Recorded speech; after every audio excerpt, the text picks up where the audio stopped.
오늘의 10대 투자 뉴스 보겠습니다. 그리스 부채 협상의 핵심이었던 유로존 재무장관 회담에서 어떠한 성과도 거두지 못했습니다. 결국에는 디폴트를 맞을 것이라는 우려감이 확산되고 있는데요. IMF 측에서는 상환 연기는 없을 것이다 라고 못 박았고요. 유럽연합에서는 다음 주 월요일 긴급회의를 소집해서 대책 논의에 들어갈 전망입니다.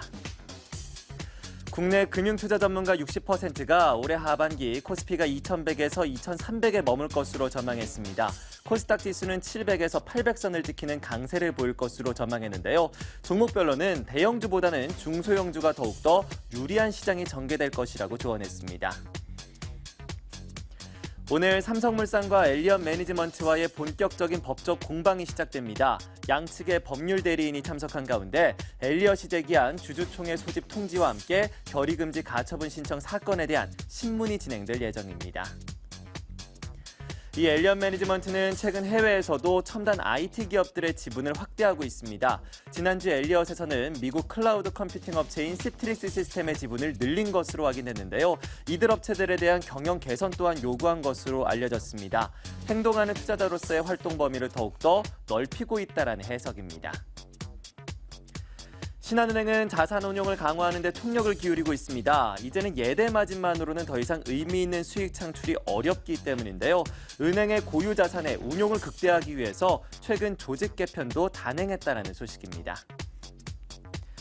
한편 현대차그룹의 분위기는 좋지 못합니다. 현대차와 기아차, 모비스까지 모두 2분기 실적 기대치가 점차 낮아지고 있는데요. 대신증권에 따르면 환율 변동성이 높고 글로벌 경쟁이 심화되는 만큼 악재가 여전하다고 봤습니다. 현대차의 재고 또한 많아서 실적 개선 속도는 더딜 것이라고 봤습니다. 7번째로 LG디스플레이가 6세대 플렉서블 OLED 생산을 추진합니다. 최근 삼성디스플레이가 플렉서블 OLED 증설에 착수했고 LG도 가세하고 있는 상황인데요. LG디스플레이에서는 경북 구미의 6세대 LCD 라인 일부를 OLED 생산으로 전환해서 양산에 들어가기로 결정했습니다.